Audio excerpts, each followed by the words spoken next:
countries, and we have used that as a platform to solicit the views and opinions of young people to better inform our programs, and secondly to provide a platform so they could advocate using the internet and so on.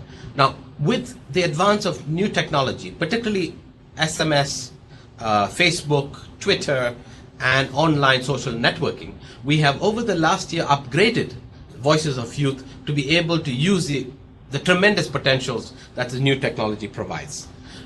We have at the same time also become very careful and cautious about how technology can be misused, how technology has been used for pornography, for trafficking, and also for other harmful practices and risky behavior among adolescents and young people. So we've now developed strict guidelines and protocols around which our social networking and online sites are guided by, so that we can prevent those technologies from harming adolescents and young people. One important initiative within that is an initiative over the last 2 to 3 years of developing and also trying to reach out to those young people who do not have access to technology.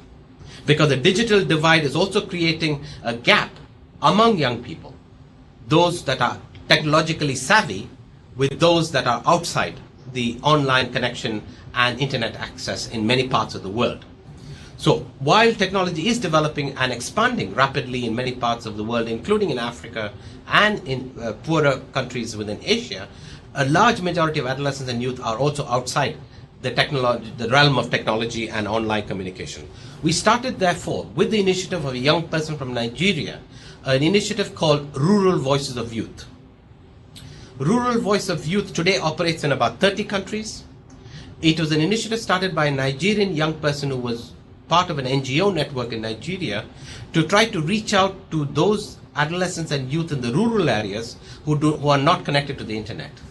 And he did that by using tape recorders, organizing focus group discussions with youth in the rural areas, and coming back to the city to upload the input that he'd received from the rural youth onto the Voices of Youth website. This became an excellent opportunity to be able to mobilize and to work with and to involve the young people in the rural areas. That program over the last 2 years has expanded to about 30 countries. We have now developed a Rural Voice of Youth network with some of the local NGOs and with focal point staff within UNICEF who have been able to mobilize young people in the rural areas so that the voices of young people in those communities are also heard in our discussions and can inform the work of UNICEF. We also have the 1-minute video, which is a collection of video clips done by young people themselves on various topics. All this is also available on the UNICEF website, and we give an award for the best video that is produced by a young person in the year. So these are some examples of how UNICEF is trying to use new technologies to be able to reach out to young people, but being at the same time very clear that the purpose of doing that is to promote the rights of children and for the meaningful contribution to their societies, and to try to be careful of the harmful effects of that as well. And above all, keep an eye on China. China is leaps ahead of other countries now insofar as creativity and information technology is concerned. Remember that China today is the largest English-speaking country in the world. There are 400 million Chinese speaking English today. And the same is true of the use of the internet in China. More than 400 internet users. And Vancouver has a big advantage over the rest of us because it's closest to China as far as we are concerned. So keep an eye open on China from Vancouver. That is where much of the future is going to be decided in creativity and information technology. Over to Fairleigh Dickinson at TNEC for 2 questions. My name is Nene Barry, originally from Sierra Leone. My question is, in many post-conflict countries, we've seen that child soldiers, it's been lot of effort to integrate child soldiers into their communities, and mostly it's been very unsuccessful. I was wondering if the United Nations or UNICEF have any program in order to make this very effective. Thank you. Okay, is there a second question? Hello, ambassadors. My name is Anthony Mell. My question is the following. In my experience, one thing youth have a lot of is passion, and they're easily inspired and affected by their surroundings. Unfortunately, oftentimes when youth do have this passion and they bring it to the leaders or they bring it to organizations, they're turned away quickly because of paperwork or just jargon, or that the leaders do not want to deal with this. An easy way that I've seen for this to be circumvented is to have youth leadership as part of those organizations or part of those NGOs. My question to you is, as a part of the UN, how are you leading by example? Do you have youth in the leadership bodies of your different committees? Do you have youth, for example, involved in leading UNICEF? What questions?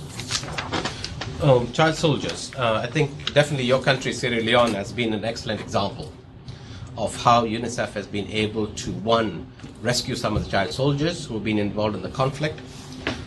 Secondly, post-conflict, also getting the participation of those children and other young people in the tribunal that was created for Sierra Leone. We have documented that very carefully. We have used that as an example to now work in other countries like in Nepal, in Sri Lanka, and in Timor-Leste, so that they're learning from the example of Sierra Leone.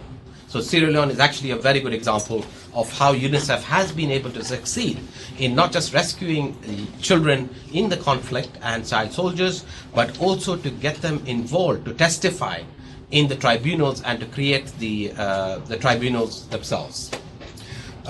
This is a big challenge, because in order to be successful in addressing the issue of child soldiers, UNICEF needs to be able to get the buy-in and the support of the different players in the conflict.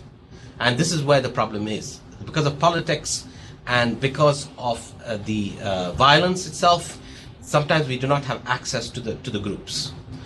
We are unable to be able to access the child soldiers themselves, or even to be able to link up with their families and so on. So our programs have to be very much based on areas where we do have access to those child soldiers and to the communities that they come to. So family tracing is a big part of that program. Community integration is a big part of that program.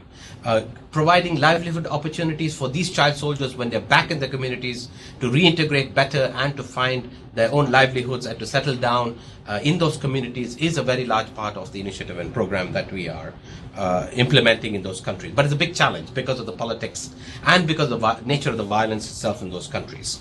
Second question. On the question, let me take that question on passion, because it's a very important question. We have to have a revolution among the youth. The older people are not going to allow you to come forward. It's as simple as that. They have a vested interest in keeping you at bay. And so you have to throw them out, and there are 2 or 3 ways of doing it. Number one, don't listen to anybody above the age of 30. Anybody who's above 30, just don't listen to him at all. It's not worth it. If they were good, the world would be a much better place. So quite obviously, people above 30 are not productive and are not good. And secondly, empower yourself with the tools that you now have, the social networking tools. They make you the most powerful people in the world. Use those tools in order to empower yourself against the old fogies like me, who have one foot in the grave and the other slipping, and who refuse to let go of their power. So just don't accept it. Over to Ferry Dickinson at, I think, at Florum for the last 2 questions. Hi, my name is Matt, and my question is in context to the difference between partnering and including youth in the initiatives of the UN and UNICEF. We've spoken about the astonishing innovation of social entrepreneurs. We've spoken about the way